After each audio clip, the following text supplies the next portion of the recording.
I've seen you around. I've seen you around too. Welcome to MsMojo, and today we're counting down our picks for the hottest pairings to come out of Netflix. I wish I was still with you. I know. Me too.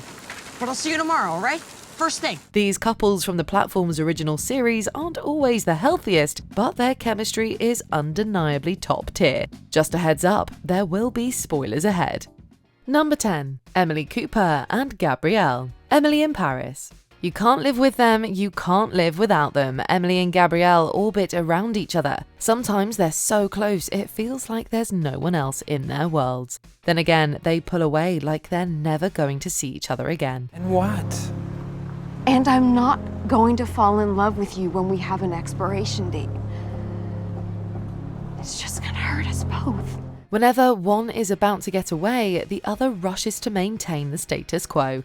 Not only is this terribly toxic, but their on and off partners, Alfie and Camille, suffered collateral damage too. Alfie, wait! Sorry, but I'm nobody's second choice, Cooper. Now go get your man. You're my... No, I'm not. I don't think he ever really was. That said, when the stars do align, albeit rarely, their chemistry explodes like fireworks. Their kisses are breathtaking, and when they're in each other's arms, nothing else matters. Maybe that's why they just can't let this love go.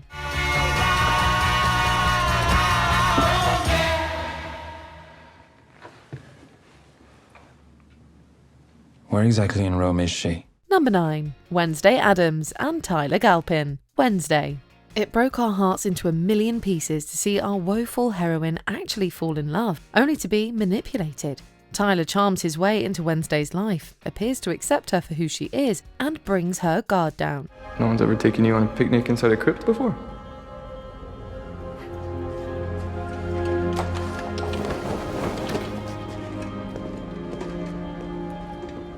How do you feel about scary movies? He adores her idiosyncrasies and knows how to love her in the way she wants to be loved. In her eyes, he has nothing to gain from being kind to her, and that allows her to be vulnerable. Wow. You look... Unrecognizable. Ridiculous. A classic example of female objectification for the male gaze. amazing. When they look into each other's eyes and he makes her smile in between kisses, you can't help but swoon. So when actor Hunter Doohan, who plays Tyler, admitted that his character never really loved Wednesday, it was devastating to say the least. What does it feel like? What does what feel like? To lose. Number 8. Nina Zenik and Matthias Helvar, Shadow and Bone. Enemies to star-crossed lovers is a trope that never gets old. Nina and Matthias cross paths in the worst of ways. She's a Grisha, the shadow and bone equivalent of a magic wielder, and he's a Druskella, or a witch hunter. I guess that makes you good at your job. And also a terrible person. Terrible? Says the one who uses magic to stop a man's heart. Do you even know what Heartrender does? Yes. A witch who can boil blood. When a shipwreck leaves them stranded, they are forced to rely on each other for survival, and gradually the adversity begins to soften their feelings towards each other. I can't wait till you get trounced by a girl. Not in this lifetime. I'll do it myself if I have to.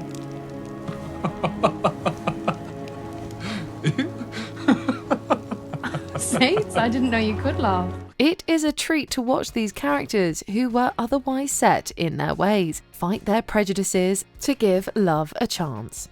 The tension between them, the yearning, and the unconditional nature of their affections culminate to give us an unforgettable romance that overcomes apparent betrayal and the twists of fate.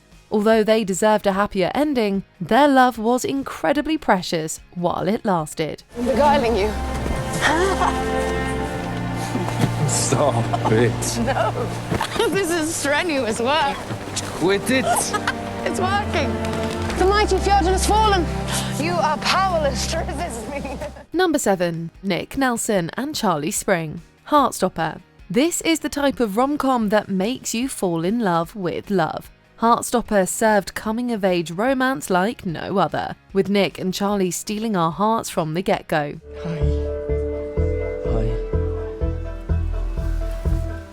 The show's sensitive, respectful and dreamy depiction of a queer relationship hits just the right spots. Charlie is smitten with Nick at first sight, while the latter takes some time to figure out his feelings. So, a deep friendship precedes their romance, which only strengthens their relationship when they get together. Oh my God, I like you so much.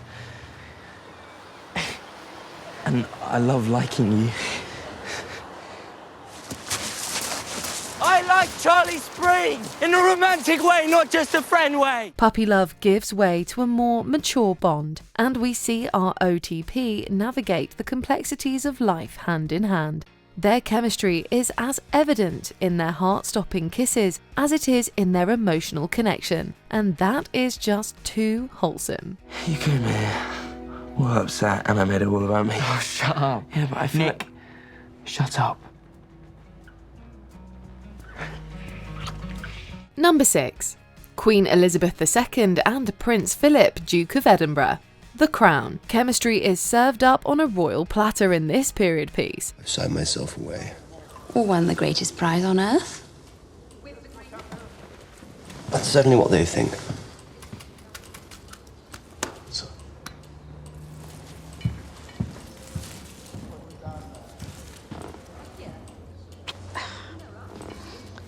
It's what I think too. Princess Elizabeth and Philip Mountbatten, before the former became the Queen of England and the latter her consort, were carefree lovebirds. However, when Elizabeth must take up the crown years before the couple anticipated it, it turns their world upside down. I merely asked the question whether it was right in this day and age that the Queen's consort, her husband, should kneel to her rather than stand beside her. You won't be kneeling to me. That's not how it will look. That's not how it will feel. It will feel like a eunuch. An amoeba is kneeling before his wife. You'll be kneeling before God and the crown, as we all do. With the nation watching, their marriage is put through trials and tribulations of all sorts. Power struggles amplify the tension between them, which often translates to a sizzling dynamic, even if it isn't always sensual or even amicable. Nevertheless, they spend their lives with each other, a privilege that Princess Margaret and Peter Townsend were not afforded despite their electrifying romance. And yes, we're still bitter about it. I will never forgive her.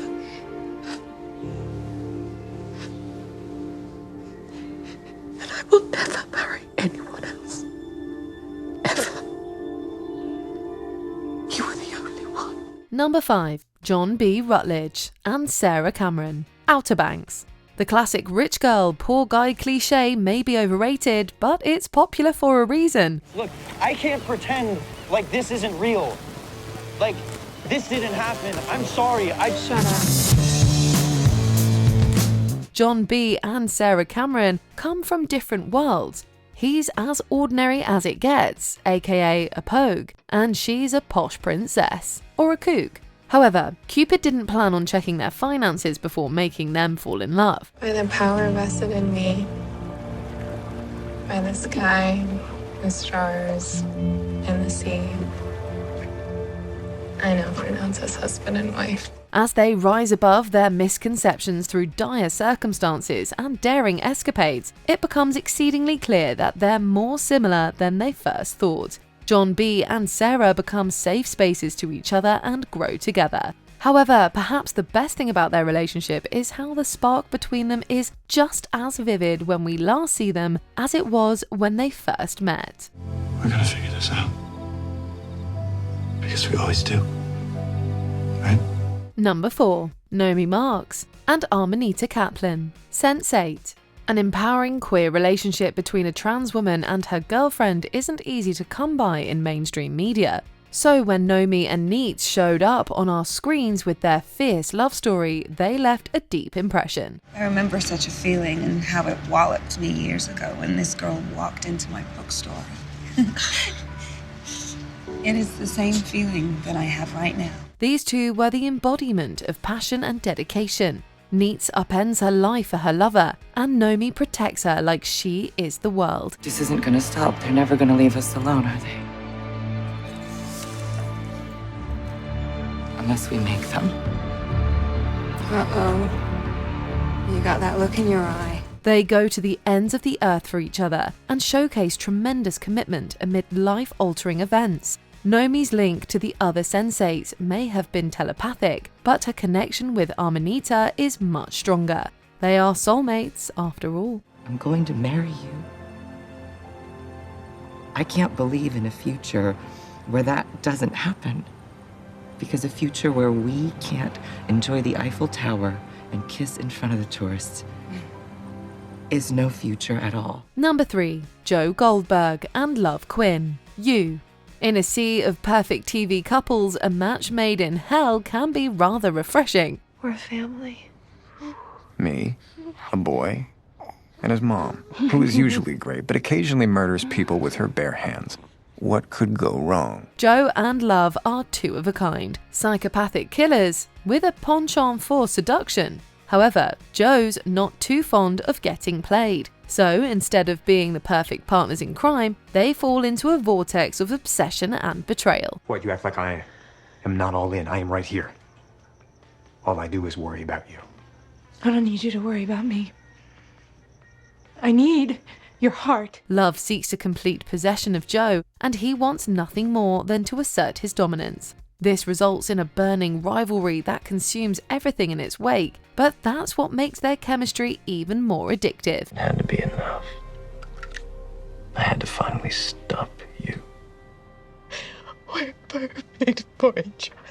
Victoria Pedretti is clearly a master of such tragedies, like her character Danny's heart-wrenching romance with Jamie in The Haunting of Bly Manor. Let's hope she gets a happy ending next time. I really did love you once. Is that love? The thing you do that always ends in... What did you want me to say? I never want that! That's just what you are.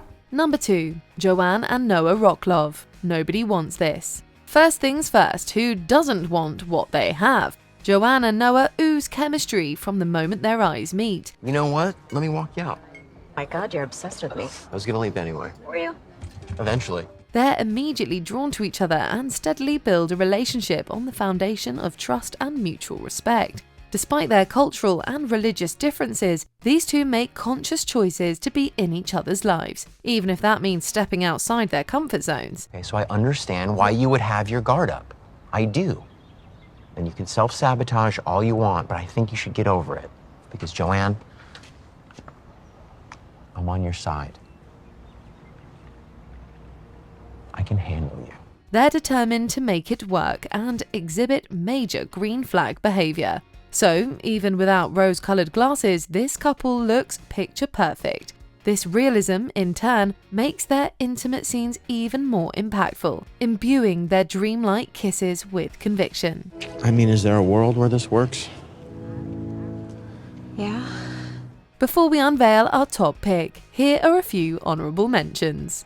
Oh Yi-son and Yang Guan-sik, When Life Gives You Tangerines. It was them against the world, and no one could tear them apart. 허구한 날 주둥이는 왜 반딱대? 뭐 발랐다! 왜? 준비! 뭐? 나는 거의 14살 때부터 준비했거든?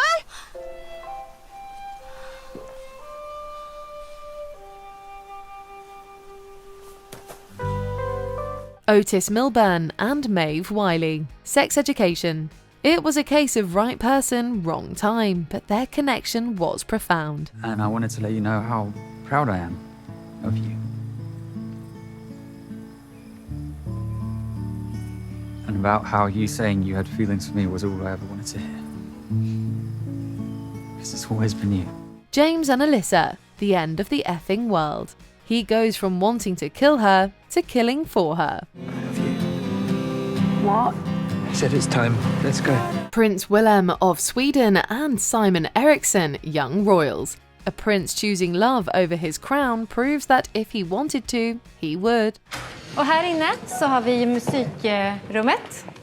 Och både kronprinsen och Simon är med i skolans exceptionella skolkör. God dag.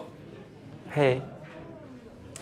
Ni ska få fortsätta repetera så kan vi gå vidare till gymnastiksalen. Juliette Fairmont and Calliope Burns, First Kill. Because it's a lesbian romance so pure, you'll be left wanting more. I betrayed my family to save you. I did that because I know my feelings for you are real. You know, if you don't feel the same, then maybe I'm the one who should be questioning. Before we continue, be sure to subscribe to our channel and ring the bell to get notified about our latest videos. You have the option to be notified for occasional videos or all of them. If you're on your phone, make sure you go into your settings and switch on notifications. Number 1. Anthony Bridgerton and Kate Sharma. Bridgerton. This Regency-era romance ate and left no crumbs. Anthony and Kate click instantly after spontaneously racing each other on horseback at first sight. However, they're set in opposition when she overhears his cynical opinions on romance. Are the young ladies of London truly so easily won by a pleasing smile and absolutely nothing more? So you find my smile pleasing? I find your opinion of yourself entirely too high. Your character is as deficient as your horsemanship. Even with that rough start and Anthony's eventual courtship of Kate's sister Edwina, the pair can't squash their attraction. Their forbidden liaison is so irresistible that it looks like they've invented pining, most of which they express with their eyes alone. Night and day, I dream of you. And what do you even know all the ways a lady can be seduced? Sure, Daphne and Simon had their fair share of longing. Penelope and Colin quietly ached for each other too. However, what Anthony and Kate have is pure magic. Every breath they take near each other is charged with desire, and every touch fuels the fire of their love. How are we supposed to ever get over them? I will stop. Do not stop.